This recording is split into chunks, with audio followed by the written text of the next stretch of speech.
I want to take his face off. Ah, Nicolas Cage. He's a funny old one to gauge, isn't he? He can go from one extreme to the other extreme, from being one of the best actors in the world to one of the worst actors in the world. And honestly, you never know what movie you're going to get with him. So, I recently just found out he released a movie last year, 2023, that I never heard about. The picture looked kind of amusing, so I thought, hey, it's Nicolas Cage, he can get some weird things, and some great things, and some horrible things. Maybe I should watch it. So, I went into this movie with no knowledge, never even heard about it, a little bit of trepidation going on. Let me know if you've seen this movie, because like I said, I've never heard of it. Willy's Wonderland. You ever heard of this one? If you haven't, I'm not surprised, because like I said, I never heard of this movie. I did not know what I was getting into when I watched this movie, and part of me wished that I did, part of me wished I didn't. So if you don't want to know anything about this movie, stop this video now, because I'm going to talk about it. I just finished watching it, literally like 20 minutes ago. And my mind is still saying, what the hell did I just watch? Is Nick Cage doing his Nick Cage thing in a way that you've never seen before, though? Chiefly being, he is completely silent in this movie. Not a single line. So, first of all, let's get into the plot of this movie. So Nick Cage is playing this kind of like drifter guy. You don't really get much of a backstory. He's in a car, and then the car breaks down. Basically they put down a trap to destroy his tires. And they put him to this, I was like, we can pay for it, but it's like $1,000, but we don't take card, there's no cash machines. But I have a friend who's opening up this theme park again. If you can spend the night there and clean it up, he'll pay for everything for you. So of course, Nick Cage agrees, silently, to go and do it. Then all of a sudden, the animatronics start coming alive and trying to kill him. So the backstory is that this place used to belong to this serial killer and a group of other killers.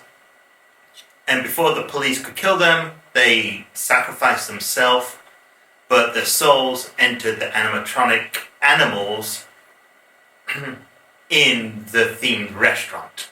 Yeah, it's a Child's Play story, basically. But the story's weird enough. Let me carry on quickly. A group of kids want to burn the place down because, these killers, basically, the police and the people there, they get these drifters or people they trap to go act as like a sacrificial lamb. Basically give to the animatronic inhabited spirits to kill and devour the people who's passing through the small town. It's like a really, really small town. I think that was the idea. We can get more into that in a bit. This won't be a long review. However, I just wanted to talk about Nick Cage in this movie. If you've ever wanted to see Nick Cage fight an animatronic hippo with a plunger in a toilet and then curb stomp said hippo on a urinal, well, this is the movie for you. Not only that, but he managed to pull it off like, I swear to God, Mortal Kombat style fatalities. Like, he rips out the spine of one of these animatronic things. He also rips out the heart of one. It's like I'm watching Scorpion almost, fighting animatronic creatures. And the weirdest thing about this is the character's hell-bent to do his job. So, after he kills one of them, he goes back to cleaning the place like nothing's happened. And he really takes to heart what the owner says, like, remember, take a break. So he sets his watch, and once in a while you hear the beep, beep, beep, beep, beep, beep. It tells him that it's break time. And even if he's like, if another person's about to be killed by a monster, he'll just like leave and then drink this energy juice, which is like a whole lot of caffeine for your patous or something like that, and play pinball. Now there is one scene you have to watch if you're going to watch this movie, and that's his, he improvises a dance, a flash dance, while he's playing pinball towards the end, and it is fantastic.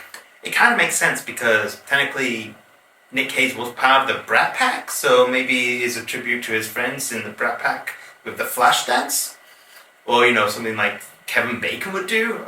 It's madness. It is sheer weirdness, and the weirdest thing about this whole thing is that Nick Cage again doesn't have any dialogue in this. It is a budget movie. So you might be thinking, well, why is Nicolas Cage in a budget movie? He's a big major movie star. Well, that's the interesting thing about this movie. So the director, wrote the script when he had COVID and thought, hey, this could work out well. And from the very start, he wanted the character to be quiet. And originally he was going to play the character himself and do most of the work by himself. Because like I said, it was meant to be a real budget movie. Really no finance in it at all. Apparently it was meant to have one word in it. Like, come and get me, Wiley, Willie, or something like that. But he took the script to a production company and said, okay, this is looking good, maybe we can help you out with this. Now the person of the production company said, what we need to do is get a star, because if we get a star, then you're going to get more of a following. Apparently on Friday, they managed to speak to Nicolas Cage's agent, gave the script to Nicolas Cage, and on Monday, Nicolas Cage called and said, I'm in, but I can only shoot something like February and March, because I'm busy with another movie at the time. So they had to shoot this movie in like less than 2 months. Which, kudos to them. They did a great job for 2 months' work and such a low budget. And Nicolas Cage looked at the script and he's basically said, yeah, I don't think I should even have this one thing. I want no words. And they asked him, why did you decide to have a quiet character? I wanted to see if I could act everything I wanted to portray that I would normally use words for, but only use my body action, which, is a very hard thing to do. Watch this movie. If you're a fan of, low-budget movies, you're a fan of Nicolas Cage, you're a fan of some weird stuff going on, maybe you're scared of animatronic animals, it could be a good horror for you. If you're looking for your run-of-the-mill horror movie, this might not do it for you. But I swear, this movie left me thinking, what the hell is going on? I think the key to watching this movie, though, is do not take it seriously. Think of it more like a comedy horror in a different kind of way.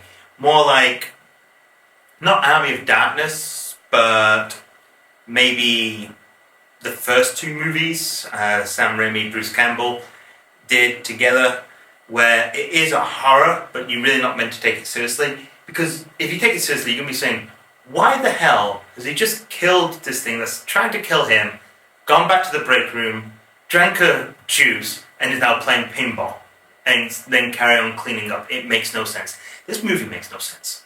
But that's the charm of this movie, is that it doesn't make any sense, it's weird, and it's not meant to be taken seriously. So, seriously, watch it. Hang on a second. The police are here. I must go before they get me. It's your birthday, so have some fun. It's your birthday. Kill all of you.